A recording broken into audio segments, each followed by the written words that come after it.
बच्चों, आज पढ़ेंगे हम लोग वायरस। वायरस 5 किंगडम सिस्टम में इंक्लूडेड नहीं है क्योंकि ये कहीं फिट नहीं हो रहा है। ये लिविंग नॉन लिविंग में नहीं फिट हो रहा है, ये किसी किंगडम में नहीं फिट हो रहा है। तो क्यों नहीं फिट हो रहा है, ये सारी चीज़ें देखेंगे। सबसे पहले आइवेनोस्की ने ये बताया कि टोबैको मोज़ेक डिजीज को इन्होंने ऑब्जर्व किया। मोज़ेक का मतलब क्या होता है? स्पॉट्स पड़ जाते हैं। मान लो लीफ है, इस पर बहुत सारे स्पॉट पड़ गए, इन स्पॉट्स को मोज़ेक कहेंगे। तो टोबैको मोज़ेक इसमें डिजीज में इन्होंने देखा, आइवेनोस्की ने, कि इसका अगर उन्होंने एक्सट्रैक्ट निकाला, इसको गर्म किया या ऐसे क्रश करके, और उसको बैक्टीरियोलॉजिकल फिल्टर यानी बैक्टीरिया प्रूफ फिल्टर, मतलब ऐसा फिल्टर जो बैक्टीरिया को रिटेन कर लेगा और फिल्ट्रेट को जाने देगा, उस फिल्टर से जब पास कराए, ये फिल्टर है, और कैसा फिल्टर है? Bacteria proof. तो यहां से जब फ्लूइड पास किया, यानी कि इस लीफ का जो एक्सट्रैक्ट था वो पास किया, तो यहां पे फिल्ट्रेट आ गया। अब ये पाया उन्होंने कि फिल्ट्रेट के अंदर डिजीज कॉजिंग एबिलिटी थी, यानी कि उन्होंने ये असेसमेंट किया कि जो ऑर्गेनिज्म टोबैको में मोज़ेक डिजीज कॉज कर रहा है वो बैक्टीरिया से भी छोटा है, बैक्टीरिया से भी स्मॉलर। तो ये बोला इन्होंने कि ये वायरस है। वायरस का मतलब वेनम होता है, ठीक है। अब उसके बाद एक साइंटिस्ट आए, वेजरनिक, और इन्होंने इस चीज का कंफर्मेशन किया कि ये जो एक्सट्रैक्ट होता है टोबैको की लीफ का, अगर इसको डायरेक्टली हम हेल्दी प्लांट में स्प्रे कर दें, जैसे मान लो ये प्लांट, ये जो लीफ है ये मोज़ेक डिजीज है इसमें, और कुछ प्लांट ऐसे हैं खेत में जो हेल्दी हैं, तो इस एक्सट्रैक्ट को स्प्रे कर दिया उन हेल्दी प्लांट पे, तो पाया गया कि कुछ टाइम के बाद उनमें भी मोज़ेक डेवलप हो गया। तो इस तरह से पहला जो वायरस डिस्कवर हुआ वो था TMV, टोबैको मोज़ेक वायरस। तो बेजरनिक ने एक रिमार्क दिया, एक सेंटेंस बोला, contagium विवम fluidum. Contagium विवम fluidum means infectious living fluid. इन्होंने ये बोला कि जो एक्सट्रैक्ट है लीफ का, ये लिविंग फ्लूइड है, इन्फेक्शियस, जो हेल्दी प्लांट को डिजीज बना देता है, हेल्दी प्लांट को मोज़ेक डिजीज कॉज करता है, ठीक है। स्टैनले उसके बाद आए, इन्होंने क्रिस्टलाइजेशन किया वायरस का। अब क्रिस्टलाइजेशन किया तो उन्होंने ये पाया कि वायरस में जो क्रिस्टल बनता है वो लार्जली प्रोटीन का बना होता है। लेकिन ऐसा किसने बोला? स्टैनले ने, कि लार्जली किसका है? प्रोटीन का है। लेकिन बाद में जब एनालिसिस हुई तो ये पाया गया कि जो वायरस है वो एक्चुअली क्या है? न्यूक्लियो प्रोटीन है। क्या है? न्यूक्लियो प्रोटीन है, मतलब एक न्यूक्लिक एसिड है और एक प्रोटीन है। अभी स्ट्रक्चर बना के हम लोग देखेंगे। वायरस लिविंग है या नॉन लिविंग? आपकी बुक ने क्वेश्चन रेज किया है कि वायरस लिविंग है या नॉन लिविंग है। तो वायरस ना तो लिविंग है ना नॉन लिविंग है। वायरस कनेक्टिंग लिंक है किसके बीच में? लिविंग और नॉन लिविंग के बीच में। कैसे? देखिए, वायरस को सरवाइव करने के लिए एक होस्ट चाहिए। ये ऑब्लिगेट पैरासाइट है, मतलब विदाउट होस्ट ये मल्टीप्लिकेशन अपना नहीं कर पाएगा, ग्रोथ नहीं कर पाएगा। तो इसको ऑब्लिगेट पैरासाइट है, कंप्लीट पैरासाइट है, 100% पैरासाइट है, और होस्ट स्पेसिफिक होता है। और अगर होस्ट की सेल से बाहर निकाल दिया जाए तो ये इनर्ट हो जाएगा, और इसको क्रिस्टल के फॉर्म में हम क्रिस्टलाइज कर लेंगे। तो कोई भी लिविंग चीज जो है वो क्रिस्टलाइज नहीं की जाती है, लिविंग सेल क्रिस्टलाइज नहीं की जा सकती है। और वायरस को क्रिस्टलाइज किया जा सकता है कहां पे? सेल के बाहर। तो सेल के अंदर, यानी सेल, सारी सेल नहीं, होस्ट सेल के अंदर वायरस एक्ट करते हैं किसकी तरह? लिविंग की तरह। लेकिन होस्ट सेल के बाहर किसकी तरह एक्ट करते हैं? नॉन लिविंग की तरह। Shows their replication inside the host cell. Host cell के अंदर रेप्लीकेशन शो करते हैं, जबकि कोई नॉन लिविंग चीज तो रेप्लीकेशन नहीं शो करेगी कहीं पे भी। तो ये लिविंग कैरेक्टर है कि रेप्लीकेशन शो करते हैं। एक्टिव हैं, होस्ट की मशीनरी का यूज करके मेटाबॉलिक एक्टिविटीज भी परफॉर्म करते हैं। तो ये कुछ कैरेक्टर ऐसे हैं जो लिविंग के हैं। बाहर सेल के इनर्ट हैं, पूरी तरह से क्रिस्टल के फॉर्म में आ जाते हैं, ये नॉन लिविंग के कैरेक्टर हैं। तो इसलिए इनको कहा गया कि ये लिंक है लिविंग और नॉन लिविंग के बीच में। इनको सेल थ्योरी में कोई जगह नहीं दी गई, they are exception to cell theory. और वायरस के अगेंस्ट कोई एंटीबायोटिक भी काम नहीं करती है। यही कारण है कि सर्दी जुकाम जो होता है, इसको डॉक्टर भी बोलता है कि ऐसा है कि कुछ दिन में अपने आप ठीक हो जाएगा। जो एंटीबायोटिक डॉक्टर आपको देता है वो सेकेंडरी इन्फेक्शन से बचने के लिए देता है, क्योंकि आपको जब सर्दी जुकाम हो जाता है तो फ्लूइड जमा हो जाता है पूरे रेस्पिरेटरी ट्रैक में, और वो फ्लूइड में क्या होता है, वो बैक्टीरिया उसमें डेवलप हो जाते हैं, बैक्टीरिया पैदा होने के चांस उसमें बढ़ जाते हैं। तो इसलिए डॉक्टर आपको एंटीबायोटिक देता है कि सेकेंडरी इन्फेक्शंस ना हो। वायरस के इन्फेक्शन के लिए कोई एंटीबायोटिक नहीं खिलाई जाती, क्योंकि एंटीबायोटिक वायरस पे काम ही नहीं करती है। और अगर ऐसा होता तो भी कोविड वायरस जो है एंटीबायोटिक से हम लोग कंट्रोल कर लेते। कंट्रोल कब हुई? जब वैक्सीन बनी। तो ये कुछ जनरल कैरेक्टर हो गए। अभी हम स्ट्रक्चर देखेंगे वायरस की। देखिए, वायरस बेसिकली न्यूक्लियो प्रोटीन्स होते हैं। क्या होते हैं? Nucleo proteins. मैं ये नहीं कह रहा हूं कि सारे वायरस सिर्फ न्यूक्लियो प्रोटीन्स होते हैं, उनमें और भी कंपोनेंट हो सकते हैं, लेकिन कंपलसरी ये दो कंपोनेंट होंगे, nucleo protein, nucleo for nucleic acid और प्रोटीन फॉर प्रोटीन। तो कोई भी वायरस है, पहले एक हम जनरलाइज स्ट्रक्चर देखते हैं। जैसे मान लीजिए कि ये वायरस है, बिल्कुल जनरल बात। तो इसके चारों तरफ एक कोट होगी और इसके अंदर जेनेटिक मटेरियल होगा। इसके अंदर जेनेटिक मटेरियल होगा, ये होगी कोट। कोट, और इसको कहेंगे, कोट को कहेंगे कैप्सिड। किसकी कोट होगी? प्रोटीन की कोट होगी, प्रोटीन कोट, इसको कहेंगे कैप्सिड। प्रोटीन की कोट, इसको कहेंगे कैप्सिड। और अंदर क्या भरा होगा? Genetic material. जेनेटिक मटेरियल होगा। जेनेटिक मटेरियल जो होगा ये या तो डीएनए होगा, या तो डीएनए होगा या फिर आरएनए होगा, दोनों कभी नहीं होंगे। ठीक है, आइदर डीएनए और आरएनए। और ऊपर क्या होगी? प्रोटीन की कोट होगी, जिसको कहेंगे कैप्सिड। अब अगर इसको और अच्छे फॉर्म में बनाना चाहो तो कैप्सिड जो है, जो कैप्सिड होती है छोटी छोटी छोटी छोटी यूनिट से मिलकर बनी होती है। ऐसे ऐसे एक इसकी एक सेक्शनल व्यू दिखा रहे हैं। ये जो छोटी छोटी यूनिट्स हैं, ये पूरा क्या है? पूरा कैप्सिड है। मान लीजिए प्रोटीन का कोट है, इसके अंदर जेनेटिक मटेरियल होगा, ये डीएनए आरएनए कुछ भी हो सकता है। लेकिन कैप्सिड की जो यूनिट है उसको कहते हैं कैप्सोमियर।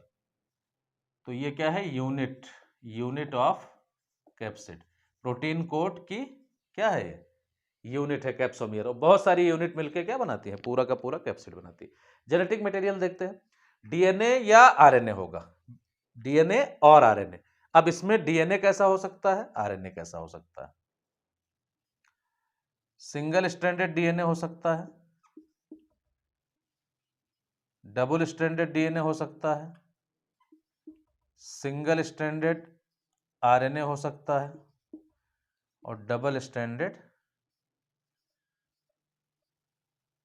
आरएनए हो सकता है। ठीक है, ये अलग अलग टाइप है। एग्जाम्पल देख ले।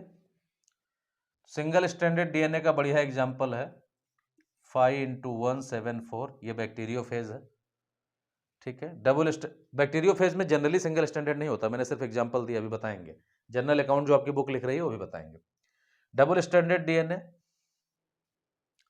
मान लो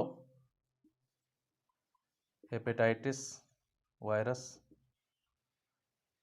सिंगल स्टैंडर्ड आरएनए आप एचआईवी का एग्जांपल ले सकते हो, टीएमवी भी इसका एग्जांपल है। और डबल स्ट्रैंडेड आरएनए एक ग्रुप होता है रोटा वायरस, उसमें पाया जाता है। तो ये हम एग्जांपल ले रहे हैं।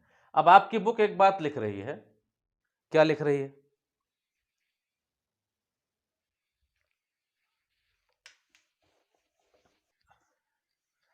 बुक में लिखा हुआ है, बुक में ये लिखा हुआ है कि प्लांट वायरसेस जो हैं, मतलब जो प्लांट को इन्फेक्ट करने वाले वायरस हैं, उनके पास सिंगल स्ट्रैंडेड डीएनए होता है। जनरली क्या होता है? सिंगल स्ट्रैंडेड डीएनए नहीं, सॉरी, आरएनए होता है। सिंगल स्ट्रैंडेड आरएनए होता है। जो एनिमल वायरसेस हैं उनके पास या तो सिंगल स्ट्रैंडेड आरएनए होगा या फिर डबल स्ट्रैंडेड आरएनए होगा या फिर डबल स्ट्रैंडेड डीएनए होगा। और जो बैक्टीरियल वायरसेस हैं यानी बैक्टीरियोफेजेस, बैक्टीरियोफेजेस का मतलब क्या है? फेज का मतलब होता है अटैक करने वाला, खाने वाला, और बैक्टीरिया पे अटैक करने वाला क्या कहा जाएगा? बैक्टीरियोफेज। इनके पास जनरली डबल स्ट्रैंडेड डीएनए होता है। जनरली मैंने बोला है, अभी 5 × 174 बताया था, उसमें सिंगल स्ट्रैंडेड डीएनए ही है, तो जनरली डबल स्ट्रैंडेड।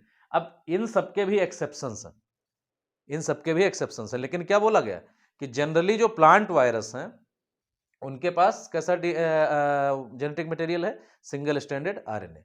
और जो एनिमल वायरसेस हैं उनमें सिंगल स्ट्रैंडेड आरएनए हो सकता है, या डबल स्ट्रैंडेड आरएनए हो सकता है, या डबल स्ट्रैंडेड डीएनए हो सकता है। और जो बैक्टीरियोफेजेज है, बैक्टीरियल वायरसेस हैं, उनको उनमें जनरली डबल स्ट्रैंडेड डीएनए होगा। ठीक है, तो ये जनरल अकाउंट है, आपकी बुक ऐसा लिख रही है कि ये जनरली ऐसा है। अब वायरस में शेप भी होती है और सिमेट्री भी होती है। सिमेट्री कौन डिसाइड करता है? सिमेट्री जो कैप्सिड है, ये प्रोटीन की जो कोट है, ये डिसाइड करती है। जैसे मान लीजिए इसी को अगर हम बढ़ा देते हैं तो इसमें कैप्सोमियर छोटी छोटी यूनिट्स हैं, देखिए, तो ये इसको अगर पूरा फिल कर दिया जाए ऐसे, दूसरे साइड में भी इसी तरह से यूनिट्स फिल हो जाएं, और ये जो यूनिट्स हैं इनका अरेंजमेंट किसी भी तरह से हो सकता है। इनका अरेंजमेंट हो सकता है हेलिकल हो और अंदर जेनेटिक मटेरियल फिट हो इस तरह से ऐसे अंदर की तरफ, या हो सकता है इनका जो अरेंजमेंट हो वो पॉलीहेड्रल हो सकता है आइकोसाहेड्रल हो। तो जो सिमेट्री होती है कैप्सिड की, वही वायरस की सिमेट्री को डिसाइड करती है। अब आपकी किताब में 2 वायरस दिए हुए हैं, एक है आपका TMV, क्या फुल फॉर्म है? Tobacco mosaic virus. अगर इसको एक्सटर्नली देखा जाएगा, मार्फोलॉजी अगर देखी जाएगी तो सिलिंड्रिकल अपीयर होगा, लेकिन सिमेट्री कैसी है इसकी? हेलिकल सिमेट्री है। यूनिट्स जो है हेलिकल मैनर में अरेंज्ड है। सिमेट्री कैसी है? सिमेट्री है हेलिकल। ठीक है, जेनेटिक मटेरियल क्या है? जेनेटिक मटेरियल टीएमवी का है, जेनेटिक मटेरियल है सिंगल स्ट्रैंडेड आरएनए। इसी तरह सिमेट्री कैसी है? हेलिकल है। जेनेटिक मटेरियल कैसा है? Single stranded RNA. इसी तरह से बैक्टीरियोफेज है, मान लीजिए बैक्टीरियोफेज, इनकी जो सिमेट्री है, मान लीजिए एक एग्जांपल ले रहा हूं, आपकी किताब में बना है T4 बैक्टीरियोफेज, T4 बैक्टीरियोफेज, तो इसकी सिमेट्री है पॉलीहेड्रल, पॉलीहेड्रल सिमेट्री है। और जेनेटिक मटेरियल एज यूजुअल, जैसा कि हमने आपको बताया था कि जेनेटिक मटेरियल कैसा होता है वायरसेस में, बैक्टीरियल वायरसेस में डबल स्ट्रैंडेड डीएनए। तो ये इस तरह का कुछ इनका बॉडी है, ऐसे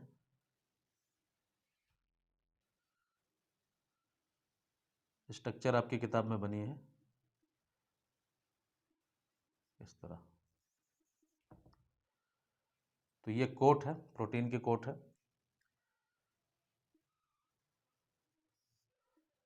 और ये स्पाइक है, 6 होते हैं ये स्पाइक्स जो हैं। ठीक है, और बीच बीच में ऐसे पिन निकली होती है, तो इसको आप बेस प्लेट कह सकते हो,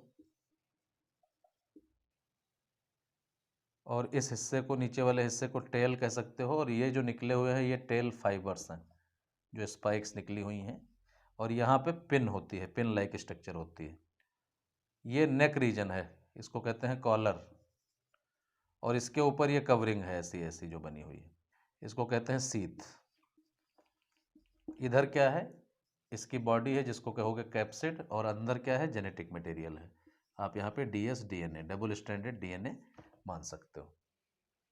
ठीक है, तो ये जब इन्फेक्शन कॉज करता है तो पहले टेल फाइबर्स की मदद से बैक्टीरिया के ऊपर जाता है, और फिर यहाँ पे जो नीचे पिंस लगी हैं इनकी मदद से एडहेयर करता है, और फिर अपना जेनेटिक मटेरियल कॉपी करके बैक्टीरिया के अंदर डाल देता है और फिर बैक्टीरिया के अंदर इसका जेनेटिक मटेरियल काम करता है बैक्टीरिया की जो मशीनरी है उसको हाईजैक करके, ठीक है, बैक्टीरिया की जो मशीनरी है उसको कब्जा करके, उसका यूज करके कह सकते हो, ठीक है, तो वहाँ पे वर्क करता है बैक्टीरियोफेज। तो बैक्टीरियोफेज की दो तरह की लाइफ साइकिल होती है। अब ये सिलेबस में तो है नहीं, मैं थोड़ा सा जनरल कहिए बता देता हूँ। बैक्टीरियोफेज जो होता है इनकी जो लाइफ साइकिल है दो तरह की हो सकती है। कैसे हो सकती है? जैसे मान लीजिए ये बैक्टीरियोफेज है, स्कीमेटिक एक इसका जेनेटिक मटेरियल है और ये इसमें टेल फाइबर वगैरह है। तो इसने मान लीजिए कि किसी बैक्टीरिया के सेल को इन्फेक्ट किया, इसके पास अपना जीनोम होगा बैक्टीरिया का, इसने इसको इन्फेक्ट किया। इन्फेक्ट किया किस तरह से? आके पहले इन टेल फाइबर्स की मदद से इस पे एडहेयर कर गया, टेल फाइबर्स की मदद से एडहेयर कर गया।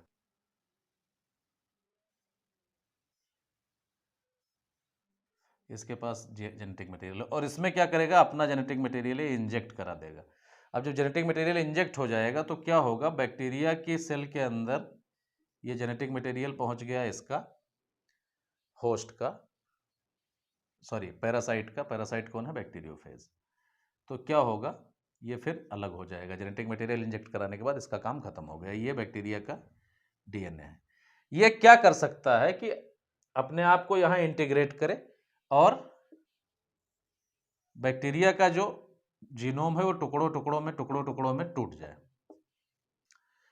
ये अपनी एंजाइमेटिक मशीनरी को तैयार कर ले और बैक्टीरिया का जो जीनोम है ये टुकड़ों में टूट गया।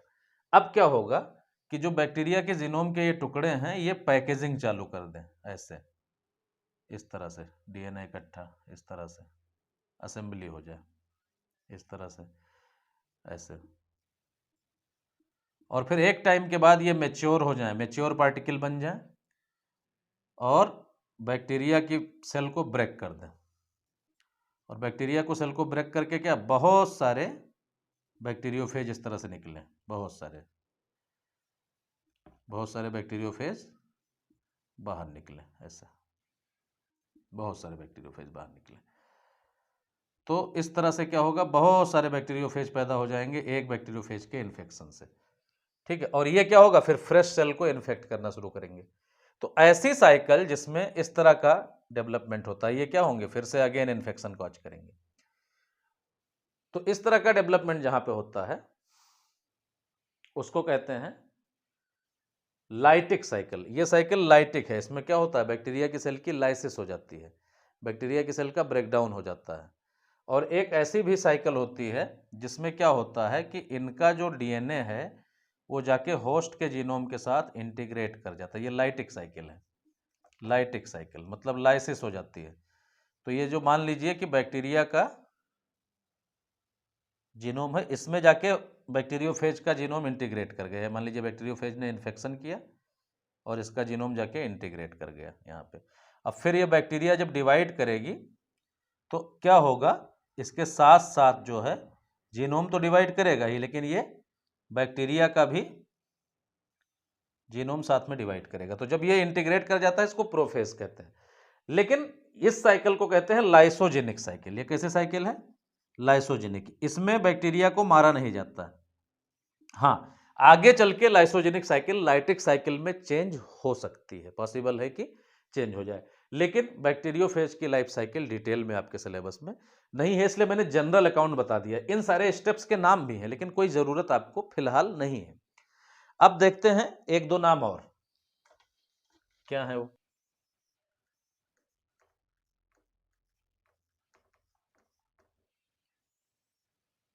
साइनोफेज। साइनोफेज क्या है? ऐसे वायरस जो इन्फेक्ट करते हैं साइनोबैक्टीरिया को, उनको साइनोफेज कहते हैं। माइकोफेजेस भी होते हैं, माइकोफेजेस भी होते हैं। ये किसको इन्फेक्ट करेंगे? माइको का मतलब फंजाई। इसके अलावा बहुत सारे वायरसेस के नाम आप डिफरेंट चैप्टर्स में पढ़ोगे। आपकी बुक में जो जो कंक्लूजन दिया हुआ है वो दिया हुआ है कि बहुत सारी बीमारियां वायरस से होती हैं, मम्स, स्मॉल पॉक्स, हेपेटाइटिस, आपका HIV, एड्स। इसके अलावा प्लांट में भी लीफ की कर्लिंग, वेन की येलोइंग, बेन की क्लियरिंग, बंची टॉप, इस तरह की जो डिजीजेज हैं वो वायरस से होती हैं। तो बहुत सारे डिजीजेज वायरस कॉज करते हैं, तो ये कंप्लीट ऑब्लिगेट पैरासाइट हैं, ये तो हम पहले भी पढ़ चुके हैं। तो वायरस में बस यही जनरल अकाउंट आपके सिलेबस में है, और ये एक्सेप्शन है, बायोलॉजिकल क्लासिफिकेशन में फिट नहीं बैठता है। तो बाकी वायराइड्स और प्रियॉन्स पढ़ना है। Thank you.